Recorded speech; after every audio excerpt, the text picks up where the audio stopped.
আজ আমরা চলে গিয়েছিলাম বড় মাকে দর্শন করতে। তো কীভাবে গেলাম, বড় মাকে ঠিকভাবে দর্শন করতে পারলাম কিনা সেটাই তোমাদের সাথে এই ভিডিওতে শেয়ার করব। পুরো ভিডিওটা দেখতে থাকো।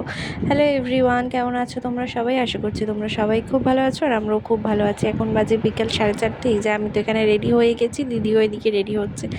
বিয়ের পর এই প্রথম ফুল ফ্যামিলি মিলে, মানে দিদি শুদ্ধ আমরা সবাই মিলে আজকে যাচ্ছি একটু ঘুরতে, বড় মাকে দর্শন করতে। তো বাবাও আজকে ছুটি করেছিল, তাই ভাবলাম যে দিদিও কোনো দিনও বড় মাকে দেখেনি, তাই জন্য আমরা সবাই মিলে প্রোগ্রামটা করে সবাই মিলে চলে যাচ্ছি বড় মাকে দর্শন করতে। এই যে দেখো কারা কারা যাচ্ছি আমরা, তোমাদেরকে কিন্তু দেখিয়ে দিলাম। সূর্যি মামাও তো প্রায় ডুববে ডুববে ভাব, আর আমরাও কিন্তু বেরিয়ে পড়েছি।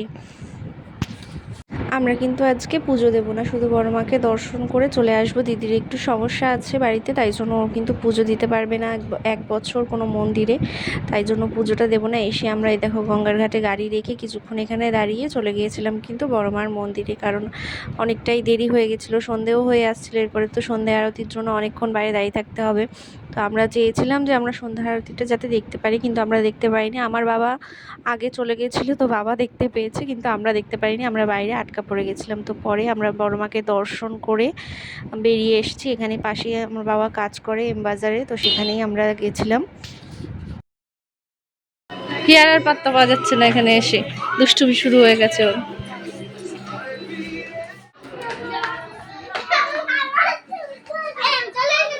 কি খুশি যে হয় আসলে।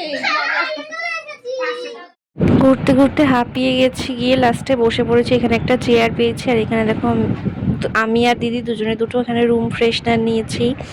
মা আর দিদি দুটো ননস্টিকের প্যান নিয়েছে।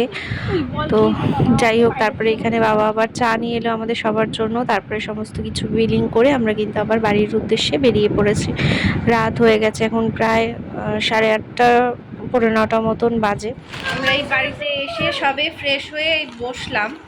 বেশ আমরা সবাই মিলে আজকে ছোটোখাটো এই ঘুরে আসাটা বেশ আনন্দই হলো আমাদের। বড় মা দর্শনও হলো, বেশ মজাও হলো। কি হয়েছে মা? চিকেন আটকে গেছে বাবারে। শপিং মল থেকে কি কি কিনে নিয়ে এসেছে, এই যে মায়ের জন্য একটা ফ্রাইং প্যান, আর দিদিও একটা নিয়েছে। এই যে একই সেম দুটোই। আর এই যে আমি একটা আর দিদি একটা, দুজনে দুটো রুম ফ্রেশনার নিয়েছি। আর আমার হিয়া বুড়ি নিয়েছে এই দেখো এই এলিফ্যান্টটা। এর আগের বার বাবার কাজের ওখানে গিয়েও নিয়ে এসেছিল ব্যাগ, আর এবার একটা হাতি নিয়ে এসছে, তাই তো মামা? নাও। চলো বন্ধুরা, আজকের এই ছোট্ট ভিডিওটা এখানেই এন্ড করছি। তোমরা সবাই ভালো থেকো, সুস্থ থেকো, আর ভিডিওটা ভালো লাগলে একটা লাইক করে দিয়ে চ্যানেলটা সাবস্ক্রাইব করে পাশে থেকো। আর কমেন্টে সবাই বলে যেও জয় বড় মা। সবার সাথে আবার পরে দেখা হবে, টাটা।